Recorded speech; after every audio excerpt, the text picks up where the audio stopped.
development, they say that, for instance, if you have 500,000 net, if it is greater than 500,000 square feet, for instance, if it's greater than that, you need to write it. Okay.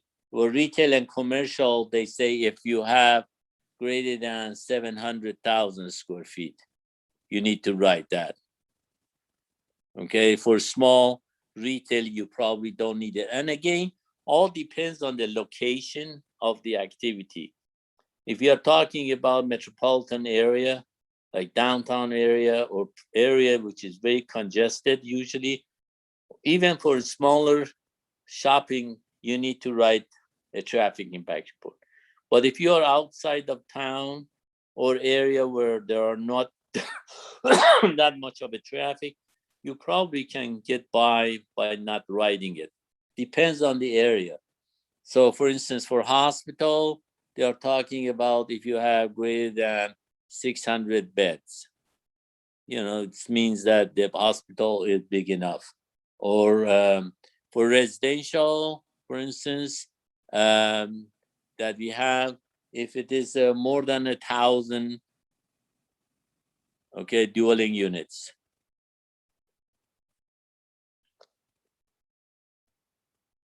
Okay, if you have more than 1,000 homes that you are developing or more, you need to write a traffic impact report. Okay.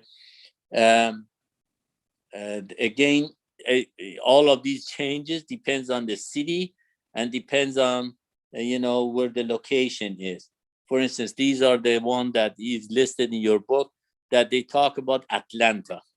Okay, now if you're talking about New York City, it's totally different. If you're talking about even LA, in the central business district of LA, they are much different than this. So even smaller numbers has to be written. So for industrial, we are talking about if it's greater than 500 acres.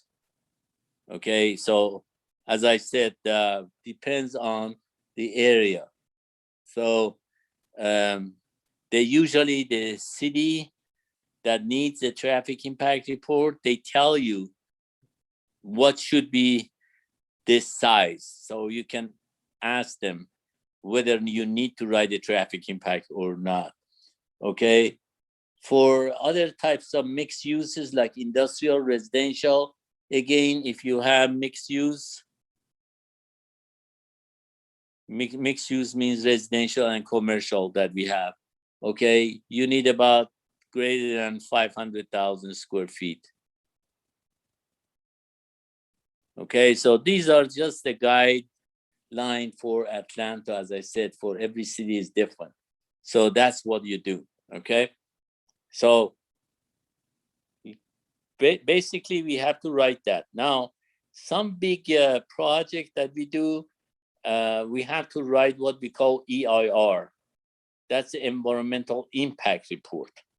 Okay, EIR. Okay, that's a much more comprehensive report. So that's environmental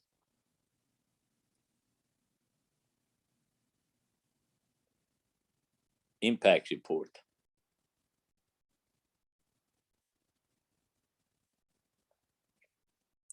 All right, and that environmental impact report, obviously, the traffic part is only one little section of it. There are other sections such as noise pollution, air pollution, okay, employment, water pollution. Everything is included in that big report. And then traffic impact report will be a small portion of it that we write for big projects. That, for instance, for airports that somebody mentioned it, we have to write the EIR, environmental impact report. And then the traffic impact report will be just a small portion of it. So those are very, very big projects that we have to worry about other types of environmental impact that we have to consider. Okay, so this is the way we are doing it. All right, now the format of this is going to be as follows. So first, somebody might come and ask you that I want you to write the traffic impact report for me. And so what you have to do is that the first step is that you go and contact the city engineer and ask the city engineer that, okay, what do you want me to do? Okay, the city engineer asks, you ask city engineer, what do you want me to do? So basically, let's say you have a development here, and then you go and ask the city engineer that, okay, I want to write the traffic impact report for this development. Let's say this is a shopping center, and what do you want me to do? So you got to have a meeting with the city engineer because he's the one that review your traffic impact report. Now he might assign you the assignment that what you are supposed to do. So most of the time, we have to analyze the capacity of intersections because intersections capacity are important. Because if you have intersections, so many cars can travel here, but depends on how many can go through the intersections. So if 1,000 cars going here and only 800 can go through the intersection, so 200 cars will start going to back up. So it is important that we always find what is the highest number of cars that can go through the intersection. So we have to evaluate that. So usually on the traffic impact report, most of the time we are not worried about mid-block volume, which is this 1,000. We worry about the number of vehicles that go through the intersections. Because if 1,000 cars going here and the intersection can handle 1,000 or 1,200, so then we won't have any problem. But if 1,000 on the mid block and it's only 800 can go through the intersection per hour, then we're going to get into trouble. So what happened here is that the city engineer will assign you the intersection to be analyzed and find the capacity of those intersections and find what would be the percentages of occupancy during a peak hour, which is the AM peak and PM peak. So he might say that I want you to do this intersection. He might ask you to do all these intersections and so on. So he might assign you several intersections that might be affected by this shopping center. So the first thing you do is that, like the way you argue always with your instructor or professors to get less homework, you always can argue with the city engineer that, listen, for instance, this intersection here is too far away from my shopping center. So maybe I should not consider that, because every intersection that you consider, it costs you money because you got to go and count the number of cars that are in that intersection. You got to measure the volume of traffic that go through that intersection. You got to do the calculation for it. So it takes a long time for each intersection to collect the data and then to do the analysis. So the less intersection you have, the better it is. So you can just bring some kind of a argument or logic that you really don't need this intersection or this intersection or that intersection. These maybe you only need these 4 or 5 intersections. So it depends on that city engineer whether he agree with you or not. You can always, ask for that and see what happens. And maybe if there is a freeway going, and if there is a ramp that leaves the car to the freeway, maybe you can look at, he might say, I want you to investigate that ramp too, because if you build this shopping center, a lot of traffic might go through this ramp and be congested and not be able to get on the freeway. So I want you to see what would be the effect of your traffic that you generate on that ramp. Okay, so you have to do that too. So he give you a bunch of assignment so that in that meeting you get all that assignment, and then you can always ask them, so what are your format for traffic impact report?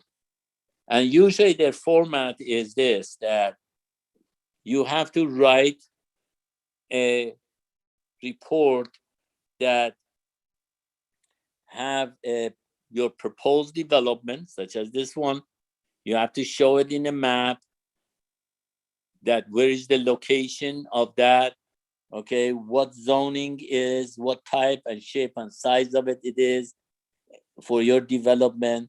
So you got to have a map in your report that shows exactly the location of this development.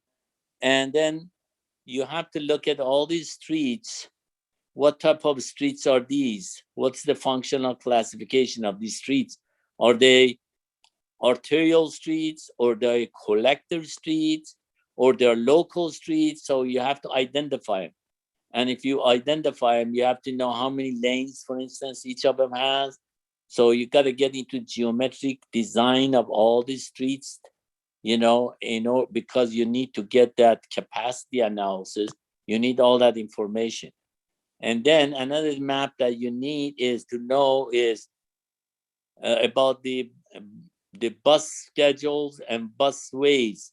For instance, maybe a bus coming from this here, you got to have a map that shows that where are the buses are running. If there's a metro, where is the metro going in that area, and so on. So you have to show all this activity that's happening in your map area. So there will be a map for only bus lines. There will be a map for rails. There will be a map for identifying the location of the area. So all these map has to be included in your report. And then what would be the zoning of that area? Is it industrial zone? Or if it is a high density area zone? Or, whatever the zoning is, you can always get those zoning from the urban and regional planning division of the city.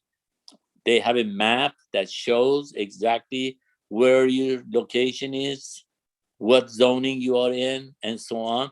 So you have to identify and prepare all of these for your report. That's the first thing you have to do.